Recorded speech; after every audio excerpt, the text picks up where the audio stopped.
Hey folks, I'm Sean C. Davis, and it is challenge time. Today's challenge is kind of a meta challenge. I was thinking back to my last session, and it was really just too easy to kind of let Claude go and run, and I started doing other things, and I just didn't keep the challenge to an hour, to 60 minutes. And in some cases, I think it is going to make sense to extend beyond those 60 minutes or so, because we actually want to see something and I can stitch it all up and it's still just 15 to 20 minutes of your time as the viewer here, because a lot of that space is just dead space of AI cooking. But I still think it would be really interesting to have a timer on the screen that we can play with. But I think it would also be really cool if the timer had some stats attached to it first. So I think what we need to do first is a little bit of investigation. So all I have here is this empty directory called challenge timer, and it's a blank, brand new Git repository. And so I'm going to say, I want you to build a desktop application for my MacBook Pro. It is a timer that will count down, usually from 60 minutes, that I will use on streams to track a coding challenge. And we'll say, it won't always be 60 minutes, and and sometimes I may go long. Maybe we can say something like, we can go negative for that.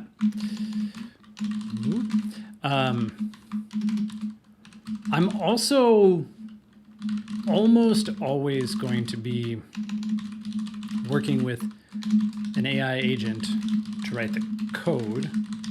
Lately, that's been Claude. And I think it would be really cool to be able to not just count down, but show, something along the way, maybe the work that Claude is doing, some sort of checkpoints or something like that. So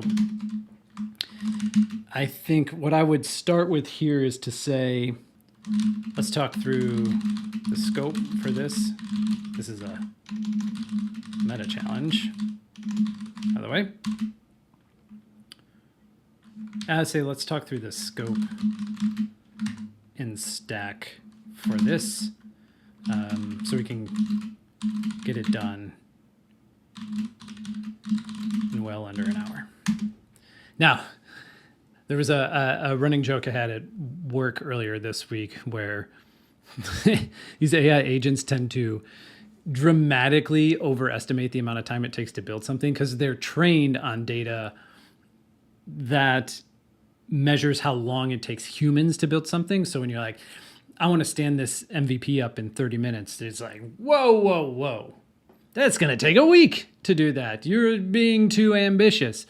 It's like, yeah, no, it's not the case. But I did that intentionally here just to see if we would actually get that sort of a response back. So let's see what we get. Okay, so we're back with the response here. The interesting thing is that it says the interesting part is not the timer, but recording Claude's activity. And I 100% agree with that. It is recommending that we go with Electron, and that it's a floating window. Okay, I was going through that and I was trying to talk through the response, and it just kept going because I didn't answer within a minute, which is interesting. There's a new thing discovered today. All right, so what it's saying up here is that the interesting thing is not the timer, it's Claude's actual activity and surfacing that, and I 100% agree. But it's suggesting Electron and not even to build Electron, but to run the development server, which neither of those feel right. And so it's and it reminds me that I forgot a couple of things to mention. That I'm going to run this on a separate screen, so it doesn't need to be floating, and we should be mindful of performance, and and not take up much memory, which makes me think, balancing simplicity and performance probably leads to Tauri being the better choice. I would also say we should definitely build it and run the built, packaged version versus needing to run a dev server.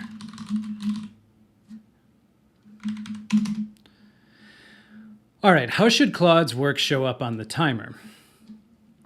Claude hooks stream tool activity into a live feed automatically, and you can press a key to drop a named checkpoint for the big moments.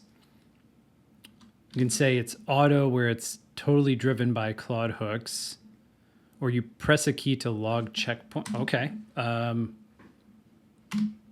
I like the combo. It sounds interesting. All right, what should be on screen alongside the countdown?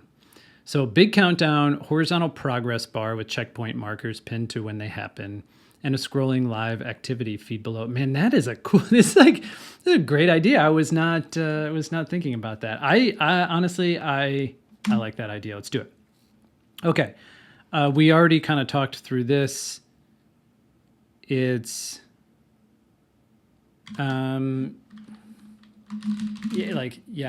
it's meant to run on its own screen so that I can configure the view however it makes sense for my screens. By the way, I said live streams, even though this is recorded, so that I cut out a lot of the dead space for y'all. I just say live stream because I think that Claude's going to interpret that better than I'm recording this video. I just feel like that opens up a lot of possibilities. When you say live stream, it really narrows in some of the options. I mean, you saw already it's mentioned OBS, and so it's thinking in a limited sort of way.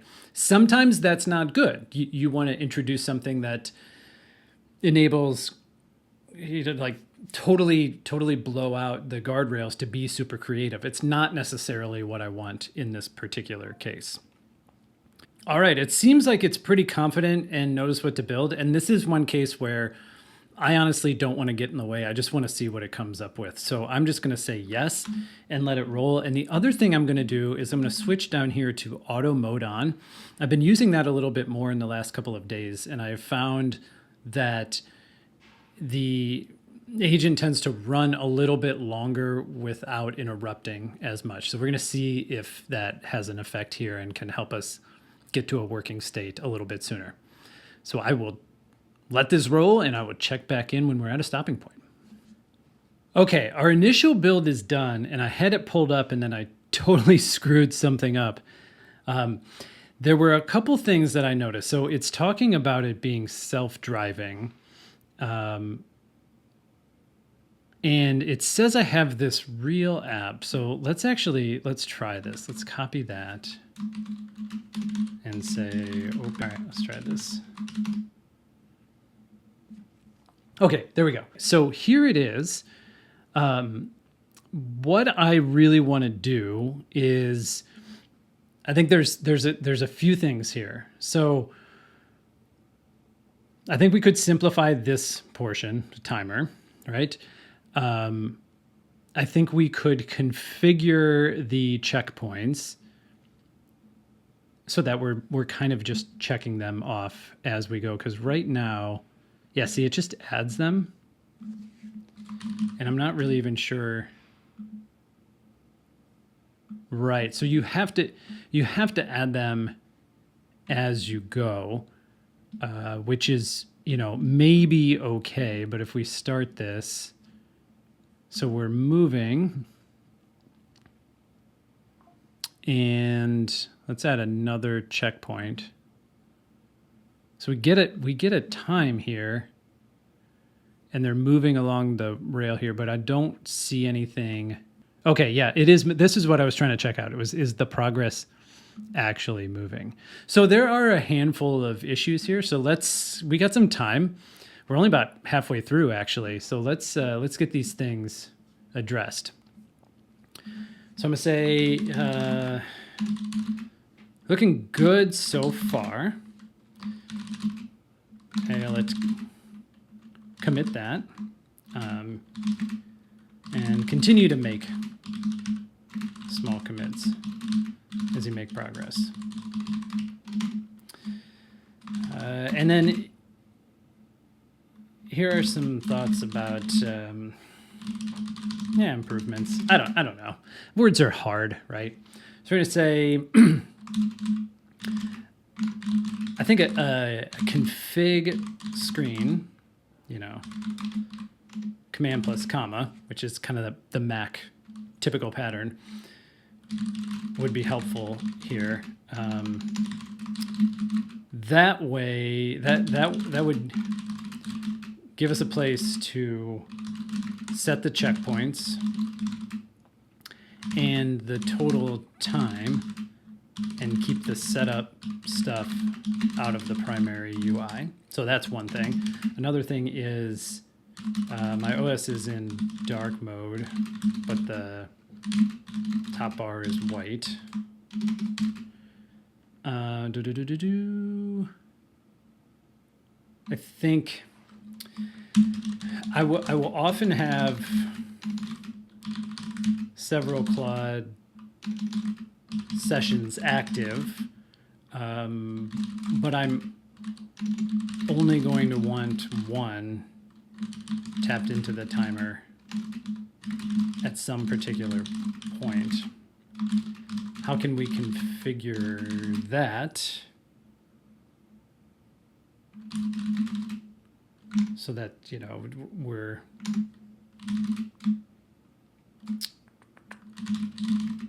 the timer knows what to display in the feed? Something like that. I don't feel like that explanation is great.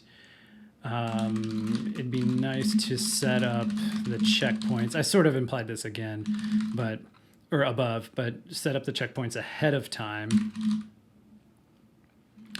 and then be able to check them off as I make progress.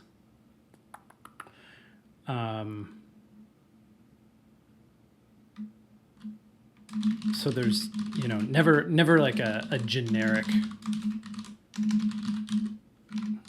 checkpoint. I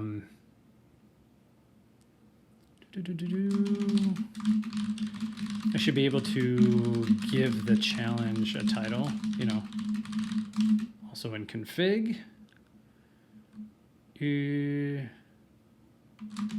Yeah, so I'd say let's start there, and then when I can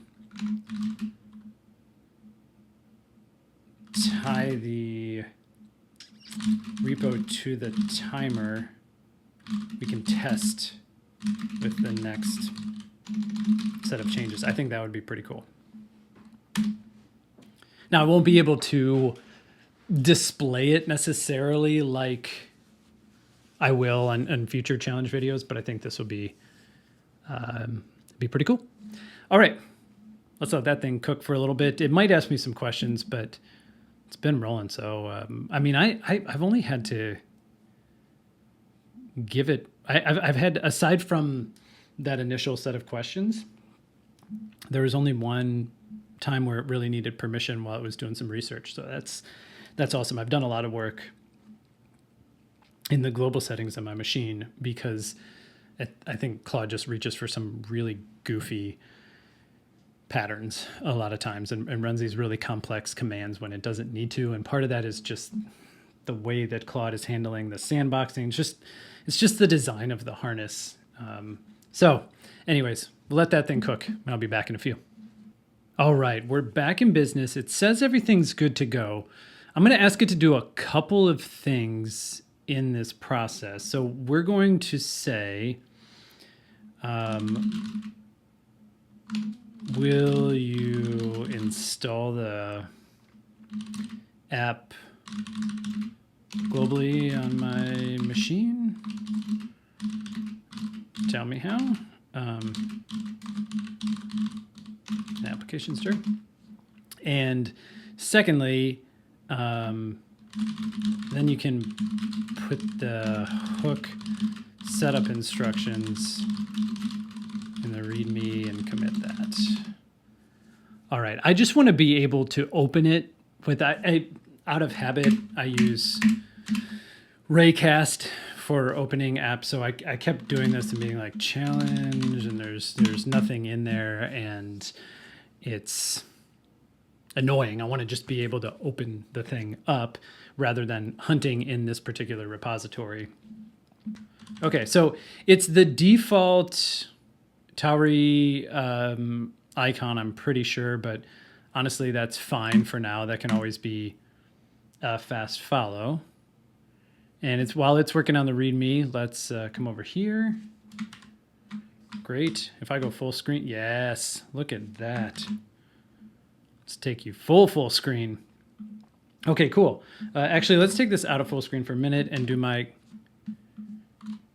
command comma. Look at that. Settings. So we're going to say coding challenge, meta timer, and then we've got the total time, 60 minutes. I mean, now at this point, what are we down to? We've got about, what, 14 left? Let's give us 15 just in case. And okay. Let's say test number 1. And I just wanted to be able to add these manually, but you know, I haven't haven't prepared for this. I honestly didn't think this was going to work super well. Okay, so we're ready. Let's go ahead and start this. See what happens. I don't know that it's actually going to work as the meta sort of thing, because we're building the thing at the same time. So okay. So like, let's add a, oh, first of all, it said it already installed the hook. And so if we look in Claude, I think it's settings. Yeah. Okay. So it's already installed this post tool use hook. And so it's got these specific commands, and then it says that it put these in the README file. So yep, it's telling you how to curl there, and then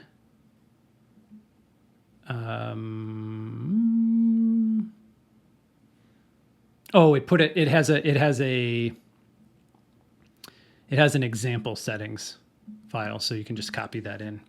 Feels good enough. Now, what I can do, so you can do Claude -- continue or resume, and I just want to show you this this a list. Am I frozen? There we go. Okay, and I'm gonna go back into this one, and so this should now pick up that hook, and we can check over here. Oh, so it did populate once it started rolling stuff.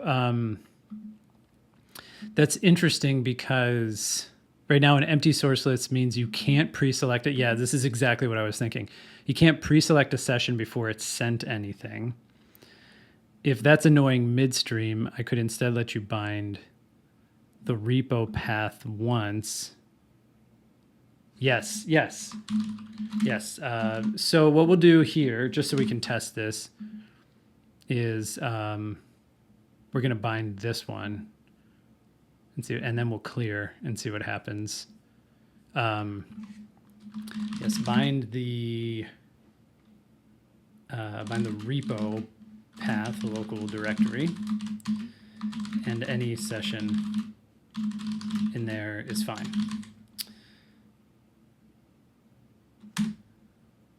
Okay.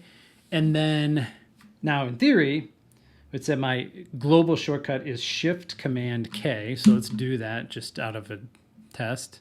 And look, checkpoint 1 is done. It drops it on the timeline there. I mean, this is pretty slick. I like this a lot. Oh, we got the challenge timer, which is up here, which is the name of the repository that I'm in here. Again, pretty cool. I think there's different instances to test in different ways when you're, especially when you're building desktop applications, that there's a benefit here actually that we're using the built version because we've opened this up and look, it's still working, even though actively what Claude is doing here is it's changing the application, but it's not changing the application where it exists because we installed it globally in our applications directory. So what it's changing is the code before the app itself is built.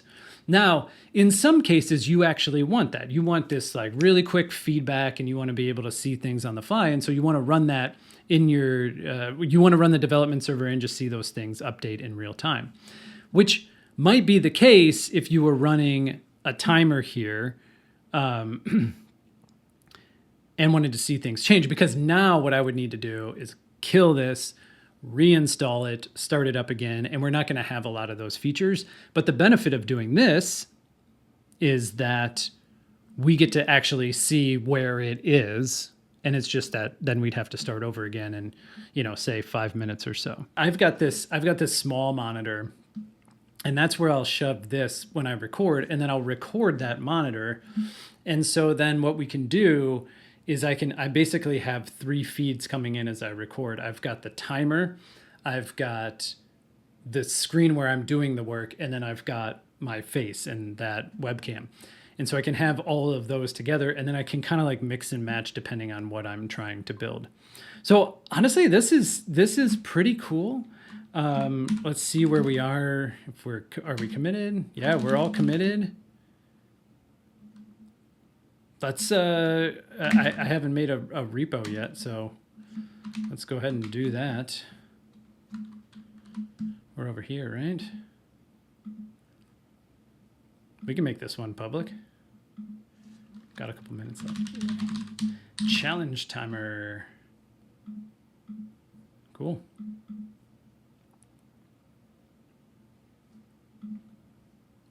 Did that actually copy? How will we know?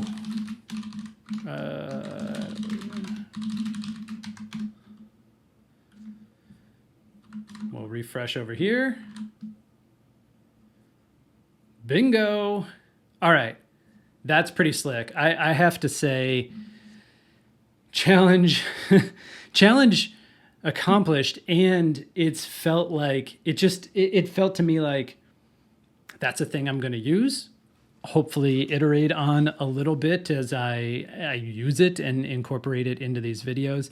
And it's that kind of stuff that I just think is so cool. I mean, we're at 59 minutes right now, and this is a thing I can use and I can iterate on in the future. And it would have taken, I mean, if I were a Tauri expert, like maybe I could have done it pretty quick, but I think it probably would have taken a long time, to the point I never would have done that. You know what I would have done is I would pull up a browser and put the timer there. And of course that is just as effective, but this is cooler. This is cooler. It's not just about the timer. Again, it's about piping the content into that. And I feel like there's so much more that we can do. I mean, the checkpoints are cool. It's a little bit manual, but just there's just a lot there. It could become kind of like a hub or something that just happens in the background as part of some of these videos. And I think that is, it's cool that that's even a thing. But right at an hour, I'm so excited that we got it. We got it done. We got it done in an hour. It's there. We're going to see where it goes from there. That's it. Challenge was accepted. Challenge completed successfully. I'm Sean C. Davis. I appreciate you all being around for the ride, and I will see you for the next challenge. Oh, and yeah, of course, you subscribe, and then you get to see all the challenges in your inbox or however subscriptions work on YouTube, right? Yeah. Okay, good. Goodbye now.